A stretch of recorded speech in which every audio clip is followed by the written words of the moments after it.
Hello दोस्तों, आज मैं सक्सेसिव डिवीजन टॉपिक का आज कॉन्सेप्ट भी बताऊंगी और उसके साथ साथ एक क्वेश्चन भी लूंगी जिसके माध्यम से मैं सारा कॉन्सेप्ट बताऊंगी कि सक्सेसिव डिवीजन को शॉर्ट तरीके से कैसे बनाया जाता है। देखिए, अगर क्वेश्चन में क्या दिया, जब किसी संख्या को उत्तरोत्तर मतलब सक्सेसिवली 4 और 5 से भाग दिया जाता है तो शेषफल क्रमशः 1 तथा 4 बचता है। जब इसी संख्या को उत्तरोत्तर मतलब सक्सेसिवली होता है 5 तथा 4 से भाग दिया जाए तो शेषफल क्रमशः होगा। यहाँ क्वेश्चन में क्या दिया हुआ है कि 4 भाग देना है 4 और 5 से, शेषफल भी दिया हुआ है पर वो संख्या नहीं दिया हुआ, माना कि संख्या n है, माना संख्या n माना है। ठीक है, अब मैं इसको शॉर्ट तरीके से बताती हूँ कि ऐसे क्वेश्चन आए, ये कॉम्पिटिशन एग्जाम में अगर ऐसे क्वेश्चन आए तो उसको कैसे बनाते हैं। देखिए, यहाँ पे मैं 2 कॉलम बनाती हूँ। देखिए ऐसे, यहाँ पे n संख्या है जो मुझे मालूम नहीं, और जिसे भाग देना है, डिवीजन करना है उसे इस साइड, और जो रिमाइंडर शेषफल दिया हुआ है उसे इस साइड लिखना है। ठीक है, तो रिमाइंडर वाली संख्या को इस साइड और नंबर्स तो मुझे मालूम नहीं है, डिवाइड करने वाली संख्या को इस साइड।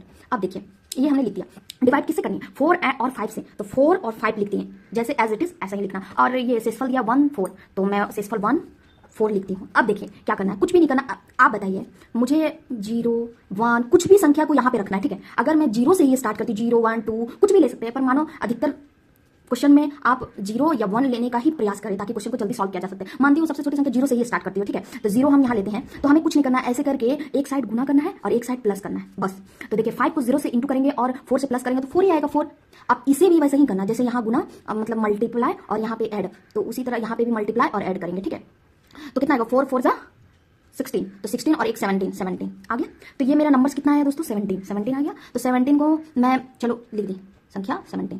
ठीक है, अब क्वेश्चन में क्या दिया हुआ देखिए, यहाँ दिया हुआ है कि शेषफल इतना बचता है जब इसी संख्या को उत्तरोत्तर सक्सेसिवली 5 तथा 4 से भाग दिया जाए तो शेषफल क्रमशः। अब क्या है, नंबर्स मिल गया है मुझे। अब ये शेषफल हमें ज्ञात करना है और डिवीजन किससे करना है? 5 और 4 से। तो देखिए नंबर्स तो मुझे मालूम है, तो 5 का डिवीजन का कॉलम बनाते हैं, डिवीजन का 5 और 4। ठीक है, और नंबर्स मुझे 17 दिया हुआ है। ठीक है, और मुझे रिमाइंडर ज्ञात करना है, तो मैं ऐसे करती हूँ। अब देखिए यहाँ पे क्या, ऐसे केस में क्या होता है, जब मुझे संख्या दी हुई है और रिमाइंडर निकालना है तो यहाँ पे क्या करेंगे? डिवाइड करेंगे। डिवाइड यहाँ पे तो मल्टीप्लाई करके ना, मल्टीप्लाई और प्लस करके आप संख्या निकालते हैं, पर अगर संख्या दी हुई है और रिमाइंडर निकालना है तो इसको डिवाइड करना है। तो 5 को 17 से डिवाइड करेंगे तो कितना बार में जाएगा? देखिए यहाँ पे देखिए, 5 को 17 से डिवाइड करेंगे तो 3 बार में 15 और बचा 2। शेषफल क्या आया? 2, तो शेषफल को यहाँ लिखना है। ठीक है, 2 और कितने बार में? तो 3 बार में, तो 3 को यहाँ लिखना है। ठीक है, ओके। फिर मैं यहाँ पे अब ऐसे ही इसको डिवाइड करना, 4 को डिवाइड करना है 3 से, तो 4 बड़ी संख्या है, ये छोटी संख्या तो डिवाइड तो होगी नहीं, तो यहाँ पे 0 लिखना है। ठीक है दोस्तों, यहाँ 0 लिखेंगे तो शेषफल क्या बचेगा? देखिए ये भी देखते हैं। अगर मैं 4 को 3 से डिवाइड तो कर नहीं सकती, तो 0 लिखना ही होगा। तो अगर 0 यहाँ पे आता है तो शेषफल में तो यही 3 ही ना बचेगा, तो लास्ट रिमाइंडर 3 ही बचता है। ठीक है, अब मेरा आंसर आ गया। देखिए क्वेश्चन में क्या पूछा, शेषफल क्रमशः होगा, तो शेषफल क्या होगा? तो देखिए आंसर आ गया है 2 और 3, आंसर में 2 और 3 आंसर।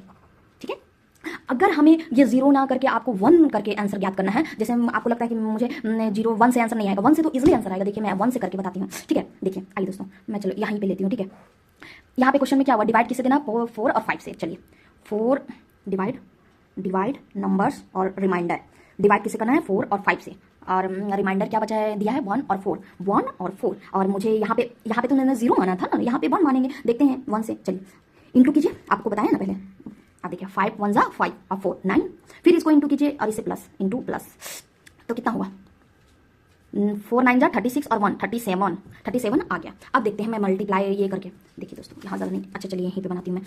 अब क्या बोला है, नंबर से 5 तथा 4 से भाग दिया जाए तो शेषफल बताइए। तो देखते हैं, चलिए नंबर्स आया कितना? 37। कितना नंबर्स आया दोस्तों? 37। चलिए 37 नंबर्स 37 डिवाइड किससे करना है? 5 और 4 से।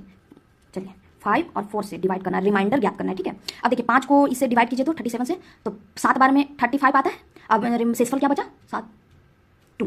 ठीक है, 2 लिखती है। ठीक है, अब इसको 4 से 7 से डिवाइड करेंगे। ठीक है, तो इसको डिवाइड करेंगे 1 बार में आएगा, और शेषफल कितना बचेगा? 3। तो दोनों ही केसेस में 2 3 आया आंसर, 2 3। देखिए शेषफल यहाँ पे भी आंसर कितना आया था? 2 और 3। तो इससे निष्कर्ष निकलता है, चाहे 0 मानिए या 1 मानिए या 2 मानिए, कुछ भी मानिए, पर आंसर 2 और 3 आएगा। तो ये था सक्सेसिव डिवीजन का रूल, प्लस मैंने साथ साथ एक क्वेश्चन भी बनाया। तो थैंक यू दोस्तों, थैंक यू सो मच।